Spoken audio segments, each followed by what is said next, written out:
Welcome to Penrose Learning, where we make understanding easy. You're ready to start. Open Power BI Desktop and sign in with the same Microsoft account used for SharePoint. Next, copy the SharePoint site URL to the clipboard.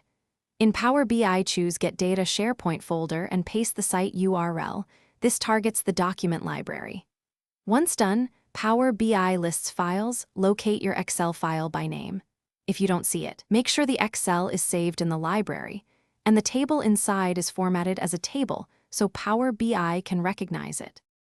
After selecting your Excel file, click Transform Data to open Power Query. This is where you shape the data.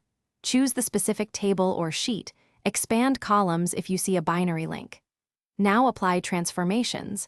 Remove unnecessary columns, filter rows, set correct data types, and rename fields for clarity.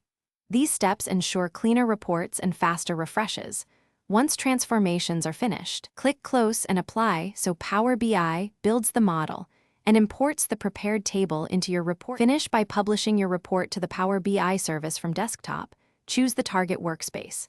In the service, open Dataset Settings and set credentials to OAuth 2, selecting the same account to authorize SharePoint access. Enable Scheduled Refresh and set a frequency to keep data current.